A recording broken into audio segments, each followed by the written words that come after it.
right. Well, let's talk a little bit about the Dream Big Grow Here contest and kind of, first of all, how you heard about it and how you got your entry in. Because obviously, you were one of the few that used a video, and that seemed to work out pretty well for you, I think. That in and of itself. You want to talk about that? Sure. Well, I'm on the myentree.net email list, and I got an email about the contest, and I opened up the email and I thought, well, this would be nice, and then I moved on to other things, and then the day before you had to enter, I thought, I should check out that email again because I think that's coming up, and so I looked at it, and it was the day before the entry deadline, and so I called my wife that evening and said, you can submit a video. Could you come down here and we'll make a video to submit with our entry?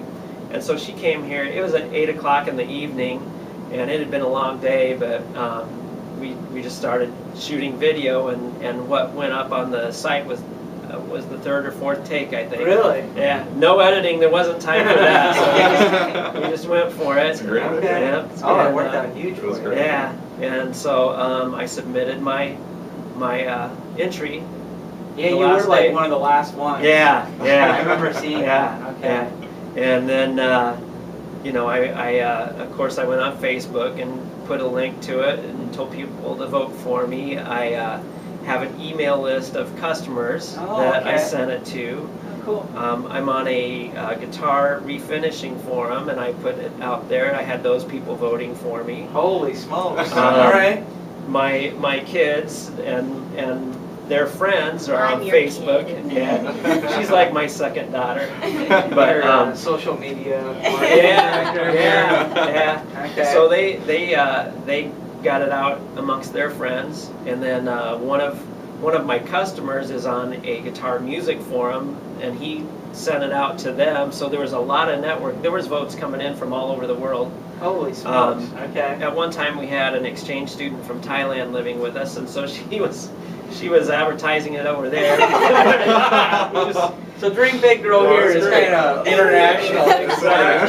Exactly. All right, cool. And so the first couple days we moved up to like 8th or 9th place, and we just kind of kept going. And then we got in first place, and it's like, okay, let's do whatever we can to stay here. So the votes kept coming in. I was putting reminders up every day on Facebook, and then.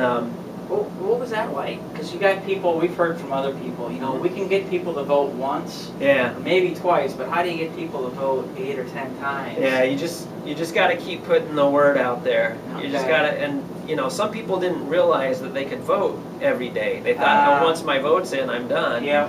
And then, if people would come in here to the shop, I had a little flyer that I made up for them and handed it to them and said, here, vote for me.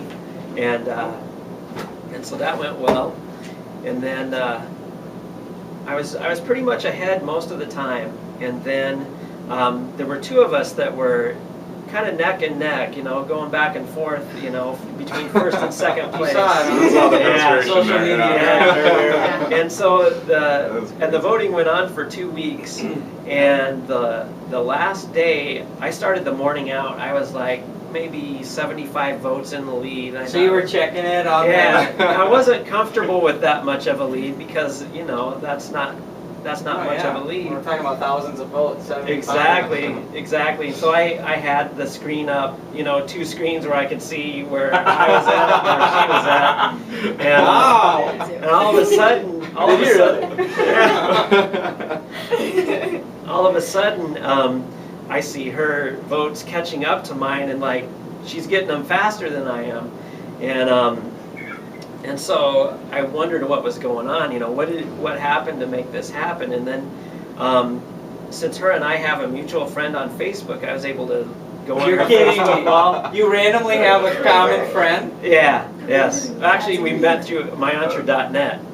Really? Yeah. Can you talk a little bit about that? Yeah. I got a friend request from someone who had just signed up, and she said that she likes to network with other small business people, and she had missed the deadline, and she friend requested me and said, I missed the deadline, but I said, well, you can vote for me. And then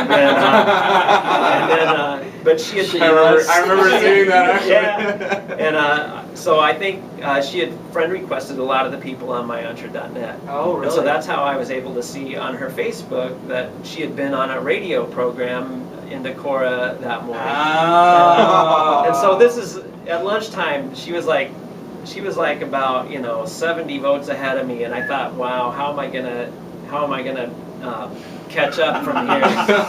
And so I went to lunch. I went to lunch thinking, okay, I might have been beat, Yeah. And then so I went to lunch and I thought about it for a while, and then I got to thinking, well, there's a afternoon talk show here in town, the Jim Fisher Show that's on one of the radio stations, and so that afternoon, I called into the Jim Fisher Show and told him about the contest, and that went out over the air.